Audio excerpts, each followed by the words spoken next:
ایک وقت کی بات ہے، سلطنت نورا میں ایک نیک دل بادشاہ زاران اور عقلمند ملکہ سریا رہتے تھے۔ ان کی بیٹی شہزادی الیانا نہایت حسین اور نرم دل تھی، لیکن الیانا کے پاس ایک انوکھا راز تھا۔ جب بھی وہ روتی، اس کے آنسو موتی کی طرح چمکتے، اور جس پر گرتے وہ زخم بیماری فوراً دور ہو جاتی۔ الیانا اکثر محل کی بالکونی سے نیچے گاؤں کو دیکھتی۔ اسے لگتا جیسے اس کے آنسو صرف قیمتی موتی نہیں بلکہ لوگوں کے دکھ مٹانے کا ذریعہ ہے۔ ایک دن گاؤں کی ایک عورت زرینہ اپنے بیمار بیٹے عادل کو لے کر محل کے دروازے پر آئی۔ بچہ بہت کمزور ہو چکا تھا۔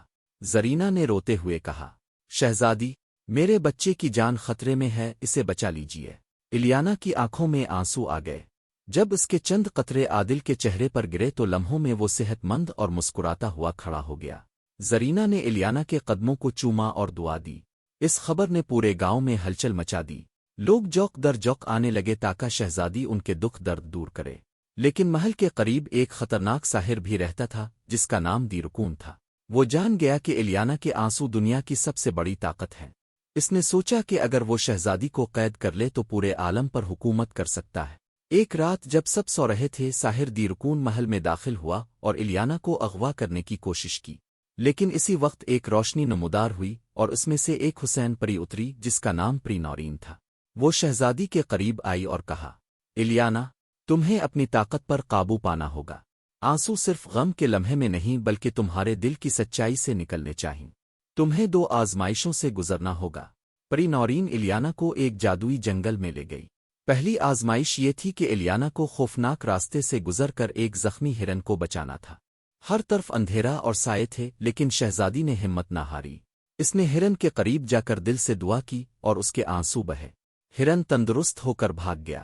دوسری آزمائش میں اسے ایک شیشے کی جھیل دکھائی گئی۔ جھیل کے پانی میں اس کا اپنا عکس تھا، لیکن چہرہ آنسوؤں سے بھرا ہوا تھا۔ پری نورین نے کہا، اگر تم چاہو تو اب اپنی طاقت کو آنسوؤں کے بغیر بھی استعمال کر سکتی ہو، لیکن شرط یہ ہے کہ تمہارا دل غرور سے پاک ہو۔ الیانا نے آنکھیں بند کی، دل میں عاجزی محسوس کی اور اچانک جھیل روشنی سے بھر گئی۔ اس لمحے اسے احساس ہوا کہ وہ بغیر روئے بھی شفا دے سکتی ہے۔ ادھر ساحر دیرکون دوبارہ آیا اور الیانا کو پکڑنے کی کوشش کی، لیکن اس بار شہزادی نے رونا نہیں چاہا۔ اس نے دونوں ہاتھ آسمان کی طرف پھیلائے اور کہا، میری طاقت صرف دوسروں کی بھلائی کے لیے ہے، تمہارے لیے نہیں۔ روشنی کی ایک لہر نکلی جس نے دیرکون کو جکڑ لیا۔ وہ زور زور سے چیخا اور پھر دھوئیں میں بدل کر غائب ہو گیا۔ شہزادہ کیان، جو قریب ہی تھا، اس نے سب منظر دیکھا۔ وہ آگے بڑھا اور بولا، شہزادی الیانا، اپنے نہ صرف اپنی طاقت کو سمجھا بلکہ اپنی سلطنت کو بھی بچایا۔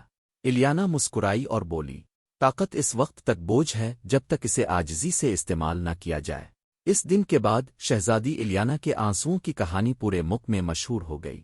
لوگ اب جانتے تھے کہ اصل جادو موتی جیسے آنسوؤں میں نہیں بلکہ دل کی نیکی اور سچائی میں ہے۔